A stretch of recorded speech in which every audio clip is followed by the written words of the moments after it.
وفات سے 3 روز قبل حضور اکرم صلی اللہ علیہ وآلہ وسلم المومنین حضرت میمنہ رضی اللہ تعالیٰ عنہا کے گھر تشریف فرما تھے۔ ارشاد فرمایا کہ میری بیویوں کو جمع کرو۔ تمام ازواج مطہرات جمع ہو گئی اور حضور اکرم صلی اللہ علیہ وآلہ وسلم نے دریافت فرمایا، کیا تم سب مجھے اجازت دیتی ہو کہ بیماری کے دن میں عائشہ رضی اللہ تعالیٰ عنہا کے ہاں گزار لوں؟ سب نے کہا، اے اللہ کے رسول، آپ کو اجازت ہے۔ پھر اٹھنا چاہا لیکن اٹھ نہ پائے تو حضرت علی ابن ابی طالب رضی اللہ تعالیٰ عنہ اور حضرت فضل بن عباس رضی اللہ تعالیٰ عنہ آگے بڑھے اور نبی علیہ السلام کو سہارے سے اٹھا کر سیدہ میمنہ رضی اللہ تعالیٰ عنہا کے حجرے سے سیدہ عائشہ رضی اللہ تعالیٰ عنہا کے حجرے کی طرف لے جانے لگے۔ اس وقت صحابہ کرام رضی اللہ تعالیٰ عنہم نے حضور اکرم صلی اللہ علیہ وآلہ وسلم کو اس بیماری اور کمزوری کے حال میں پہلی بار دیکھا تو گھبرا کر ایک دوسرے سے پوچھنے لگے، رسول اللہ صلی اللہ علیہ وآلہ وسلم کو کیا ہوا؟ رسول اللہ صلی اللہ علیہ وآلہ وسلم کو کیا ہوا؟ چنانچہ صحابہ مسجد میں جمع ہونا شروع ہو گئے اور مسجد نبوی میں ایک رش لگ گیا۔ آن حضرت صلی اللہ علیہ وآلہ وسلم کا پسینہ شدت سے بہہ رہا تھا۔ حضرت عائشہ رضی اللہ تعالیٰ عنہا فرماتی ہیں کہ میں نے اپنی زندگی میں کسی کا اتنا پسینہ بہتے نہیں دیکھا، اور فرماتی ہیں میں رسول اللہ صلی اللہ علیہ وآلہ وسلم کے دست مبارک کو پکڑتی اور اسی کو چہرے اقدس پر پھیرتی، کیونکہ نبی علیہ السلام کا ہاتھ میرے ہاتھ سے کہیں زیادہ محترم اور پاکیزہ تھا۔ مزید فرماتی ہیں کہ حبیب خدا علیہ السلام سے بس یہی ورد سنائی دے رہا تھا، لا الہ الا اللہ، بے شک موت کی بھی اپنی سختیاں ہیں۔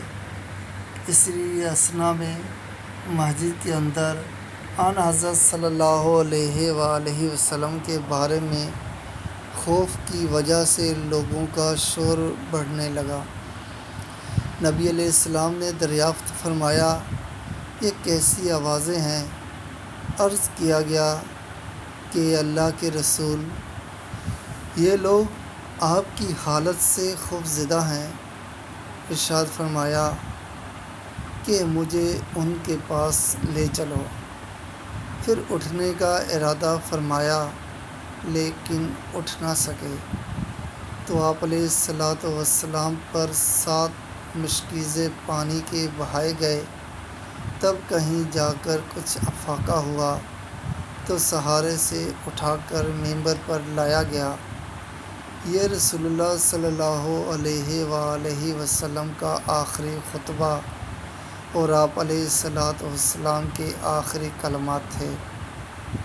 فرمایا، اے لوگو، شاید تمہیں میری موت کا خوف ہے۔ سب نے کہا، جی ہاں اے اللہ کے رسول۔ ارشاد فرمایا، اے لوگو، تم سے میری ملاقات کی جگہ دنیا نہیں، تم سے میری ملاقات کی جگہ حوض کوثر ہے۔ اللہ کی قسم، گویا کہ میں یہیں سے اسے حوض کوثر کو دیکھ رہا ہوں۔ اے لوگو، مجھے تم پر تنگ دستی کا خوف نہیں، بلکہ مجھے تم پر دنیا کی فراوانی کا خوف ہے کہ تم اس کے معاملے میں ایک دوسرے سے مقابلے میں لگ جاؤ گے، جیسا کہ تم سے پہلے پچھلی امتوں والے لوگ لگ گئے تھے۔ اور یہ دنیا تمہیں بھی ہلاک کر دے گی جیسا کہ انہیں ہلاک کر دیا۔ پھر مزید ارشاد فرمایا، اے لوگو، نماز کے معاملے میں اللہ سے ڈرو، اللہ سے ڈرو، نماز کے معاملے میں اللہ سے ڈرو۔ یعنی عہد کرو کہ نماز کی پابندی کرو گے اور یہی بات بار بار دہراتے رہے۔ پھر فرمایا، اے لوگو، عورتوں کے معاملے میں اللہ سے ڈرو، عورتوں کے معاملے میں اللہ سے ڈرو۔ میں تمہیں عورتوں سے نیک سلوک کی وصیت کرتا ہوں۔ مزید فرمایا، اے لوگو، ایک بندے کو اللہ نے اختیار دیا کہ دنیا کو چن لے یا اسے چن لے جو اللہ کے پاس ہے، تو اس نے اسے پسند کیا جو اللہ کے پاس ہے۔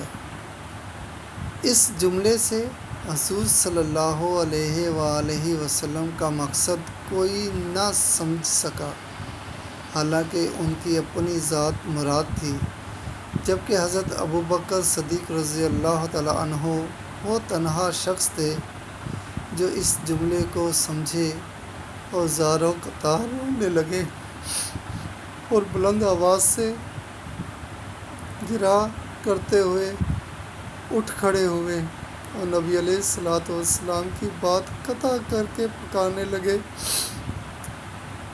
ہمارے باپ دادا آپ پر قربان، ہماری مائیں آپ پر قربان، ہمارے بچے آپ پر قربان، ہمارے مال و دولت آپ پر قربان۔ روتے جاتے ہیں اور یہی الفاظ کہتے جاتے ہیں۔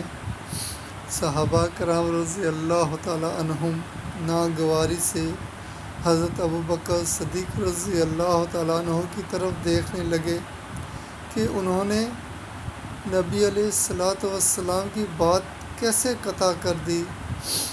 اس پر نبی کریم صلی اللہ علیہ وآلہ وسلم نے حضرت ابوبکر رضی اللہ تعالیٰ عنہ کا دفاع ان الفاظ میں فرمایا، اے لوگو، ابوبکر کو چھوڑ دو کہ تم میں سے ایسا کوئی نہیں کہ جس نے ہمارے ساتھ کوئی بھلائی کی ہو اور ہم نے اس کا بدلہ نہ دے دیا ہو سوائے ابوبکر کے۔ اس کا بدلہ میں نہیں دے سکتا، اس کا بدلہ میں نے اللہ جل شانہ پر چھوڑ دیا۔ مہاجر نبی میں کھلنے والے تمام دروازے بند کر دیے جائیں سوائے ابوبکر کے دروازے کے، کہ جو کبھی بند نہ ہوگا۔ آخر میں اپنی وفات سے قبل مسلمانوں کے لیے آخری دعا کے طور پر ارشاد فرمایا، اللہ تمہیں ٹھکانہ دے، تمہاری حفاظت کرے، تمہاری مدد کرے، تمہارے تاکید کرے۔ اور آخری بات جو ممبر سے اترنے سے پہلے امت کو مخاطب کر کے ارشاد فرمائی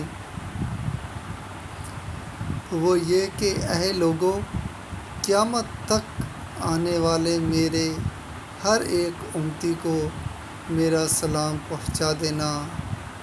پھر آن حضرت صلی اللہ علیہ وآلہ وسلم کو دوبارہ سہارے سے اٹھا کر گھر لے جایا گیا۔ اسی اثناء میں حضرت عبد الرحمن بن ابو بکر رضی اللہ تعالیٰ عنہ خدمت اقصد میں حاضر ہوئے اور ان کے ہاتھ میں مسواک تھی۔ نبی اکرم صلی اللہ علیہ وآلہ وسلم مسواک کو دیکھنے لگے، لیکن شدت مرض کی وجہ سے طلب نہ کر پائے۔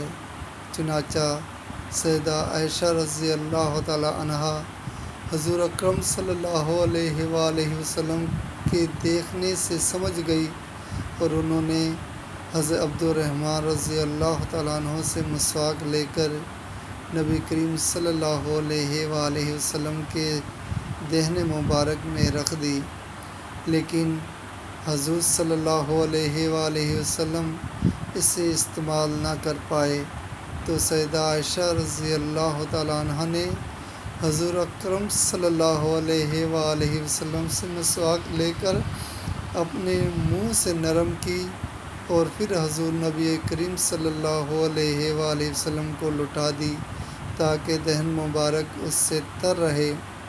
فرماتی ہیں آخری چیز جو نبی کریم صلی اللہ علیہ وآلہ وسلم کے پیٹ میں گئی وہ میرا لعاب تھا، اور یہ اللہ تبارک و تعالیٰ کا مجھ پر فضل تھا کہ اس نے وصال سے قبل میرا اور نبی کریم صلی اللہ علیہ وآلہ وسلم کا لعاب دہن یکجا کر دیا۔ ام المومنین عائشہ رضی اللہ تعالیٰ عنہا مزید ارشاد فرماتی ہیں پھر آپ صلی اللہ علیہ وآلہ وسلم کی بیٹی فاطمہ تشریف لائی اور آتے ہی رو پڑی کہ نبی کریم صلی اللہ علیہ وآلہ وسلم اٹھ نہ سکے، کیونکہ نبی کریم صلی اللہ علیہ وآلہ وسلم کا معمول تھا کہ جب بھی فاطمہ رضی اللہ تعالیٰ عنہا تشریف لاتی حضور اکرم صلی اللہ علیہ وآلہ وسلم ان کے ماتھے پر بوسہ دیتے تھے۔ حضور صلی اللہ علیہ وآلہ وسلم نے فرمایا اے فاطمہ قریب آ جاؤ۔ پھر حضور صلی اللہ علیہ وآلہ وسلم نے ان کے کان میں کوئی بات کہی تو حضرت فاطمہ اور زیادہ رونے لگی، اور انہیں اس طرح روتا دیکھ کر حضور صلی اللہ علیہ وآلہ وسلم نے پھر فرمایا اے فاطمہ قریب آؤ۔ دوبارہ ان کے کان میں کوئی بات ارشاد فرمائی تو وہ خوش ہونے لگی۔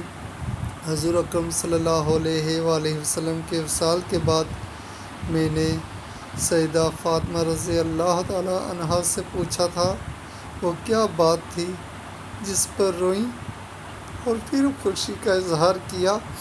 سیدہ فاطمہ رضی اللہ تعالیٰ عنہا کہنے لگی کہ پہلی بار جب میں قریب ہوئی تو فرمایا فاطمہ میں آج رات اس دنیا سے کوچ کرنے والا ہوں، جس پر میں رو دی۔ جب انہوں نے مجھے بے تحاشا روتے دیکھا تو فرمانے لگے فاطمہ میرے اہل خانہ میں سب سے پہلے تم مجھ سے آ ملو گی، جس پر میں خوش ہو گئی۔ سیدہ عائشہ رضی اللہ تعالیٰ عنہا فرماتی ہیں پھر آن حضرت صلی اللہ علیہ وآلہ وسلم نے سب کو گھر سے باہر جانے کا حکم دے کر مجھے فرمایا عائشہ میرے قریب آ جاؤ۔ آن حضرت صلی اللہ علیہ وآلہ وسلم نے اپنی زوجہ مطہرہ کے سینے پر ٹیک لگائی اور ہاتھ آسمان کی طرف بلند کر کے فرمانے لگے مجھے وہ اعلیٰ وہ عمدہ رفاقت پسند ہے، میں اللہ کی انبیاء، صدیقین، شہداء اور صالحین کی رفاقت کو اختیار کرتا ہوں۔ صدیقہ عائشہ رضی اللہ تعالیٰ عنہ فرماتی ہیں میں سمجھ گئی کہ انہوں نے آخرت کو چن لیا ہے۔ جبریل علیہ السلام خدمت اقصد میں حاضر ہو کر گویا ہوئے یا رسول اللہ ملک الموت دروازے پر کھڑے شرف باریان چاہتے ہیں۔ آپ سے پہلے انہوں نے کسی سے اجازت نہیں مانگی۔ آپ علیہ الصلوۃ والسلام نے فرمایا جبریل انہیں آنے دو۔ ملک الموت نبی کریم صلی اللہ علیہ وآلہ وسلم کے گھر میں داخل ہوئے اور کہا السلام علیکم یا رسول اللہ، مجھے اللہ نے آپ کی چاہت جاننے کے لیے بھیجا ہے کہ آپ دنیا میں ہی رہنا چاہتے ہیں یا اللہ سبحانہ و تعالیٰ کے پاس جانا پسند کرتے ہیں۔ فرمایا مجھے اعلیٰ عمدہ رفاقت پسند ہے، مجھے اعلیٰ عمدہ رفاقت پسند ہے۔ ملک الموت آن حضرت صلی اللہ علیہ وآلہ وسلم کے سرہانے کھڑے ہوئے اور کہنے لگے، اے پاکیزہ روح، اے محمد بن عبداللہ کی روح، اللہ کی رضا اور خوشنودگی کی طرف روانہ ہو، راضی ہو جانے والے پروردگار کی طرف جو غضبناک نہیں۔ سیدہ عائشہ رضی اللہ تعالیٰ عنہ فرماتی ہیں کہ نبی کریم صلی اللہ علیہ وآلہ وسلم ہاتھ نیچے آنے رہا اور سر مبارک میرے سینے پر بھاری ہونے لگا۔ میں سمجھ گئی کہ آن حضرت صلی اللہ علیہ وآلہ وسلم کا وصال ہو گیا۔ مجھے تو کچھ سمجھ نہیں آیا، سو میں اپنے حجرے سے نکلی اور مسجد کی طرف کا دروازہ کھول کر کہا، رسول اللہ صلی اللہ علیہ وآلہ وسلم کا وصال ہو گیا، رسول اللہ صلی اللہ علیہ وآلہ وسلم کا وصال ہو گیا۔ مسجد آہوں نالوں سے گونجنے لگی۔ ادھر علی کرم اللہ وجہ جہاں کھڑے تھے وہیں بیٹھ گئے، پھر ہلنے کی طاقت تک نہ رہی۔ ادھر عثمان بن عفان رضی اللہ تعالیٰ عنہ معصوم بچوں کی طرح ہاتھ ملنے لگے، اور سیدنا عمر رضی اللہ تعالیٰ عنہ تلوار بلند کر کے کہنے لگے، خبردار، جو کسی نے کہا رسول اللہ صلی اللہ علیہ وآلہ وسلم وفات فرما گئے ہیں، میں ایسے شخص کی گردن اڑا دوں گا۔ میرے آقا تو اللہ تعالیٰ سے ملاقات کرنے گئے ہیں، جیسے موسیٰ علیہ السلام اپنے رب سے ملاقات کو گئے تھے۔ وہ لوٹ آئیں گے، بہت جلد لوٹ آئیں گے۔ اب جو وفات کی خبر اڑائے گا میں اسے قتل کر ڈالوں گا۔ اس موقع پر سب سے زیادہ ضبط برداشت اور صبر کرنے والی شخصیت سیدنا ابو بکر صدیق رضی اللہ تعالیٰ عنہ کی تھی۔ آپ حجرہ نبی میں داخل ہوئے، رحمت دو عالم صلی اللہ علیہ وآلہ وسلم کے سینہ مبارک پر سر رکھ کر رو دیے، کہہ رہے تھے، واللہ خلیلہ، واللہ صفیہ، واللہ حبیبہ، واللہ نبیہ۔ ہائے میرا پیارا دوست، ہائے میرا مخلص ساتھی، ہائے میرا محبوب، ہائے میرا نبی۔ پھر آن حضرت صلی اللہ علیہ وآلہ وسلم کے ماتھے پر بوسہ دیا اور کہا، یا رسول اللہ، آپ پاکیزہ جیے، اور پاکیزہ ہی دنیا سے رخصت ہو گئے۔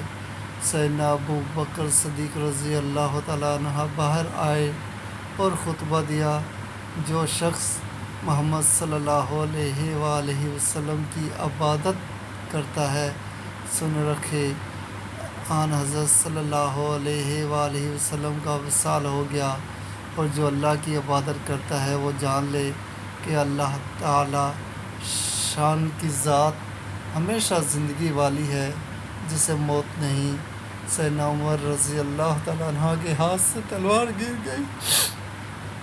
عمر رضی اللہ تعالیٰ عنہ فرماتے ہیں، پھر میں کوئی تنہائی کی جگہ تلاش کرنے لگا جہاں اکیلا بیٹھ کر رہوں۔ آن حضرت صلی اللہ علیہ وآلہ وسلم کی تدفین کر دی گئی۔ سیدہ فاطمہ رضی اللہ تعالیٰ عنہ فرماتی ہیں، تم نے کیسے گوارا کر لیا کہ نبی علیہ السلام کے چہرے انور پر مٹی ڈالو؟ پھر کہنے لگی، یا اباتا اجاب رب الدعا، یا اباتا جنت الفردوس ماوا، یا اباتا لا جبرائیل۔ یہ میرے پیارے بابا جان، آپ رب کے بلاوے پر چلے گئے۔ ہائے میرے پیارے بابا جان، جنت الفردوس میں اپنے ٹھکانے کو پہنچ گئے۔ ہائے میرے پیارے بابا جان، ہم جبریل کو ان کے آنے کی خبر دیتے ہیں۔ اللہم صلی علی محمد کما تحب و ترضی۔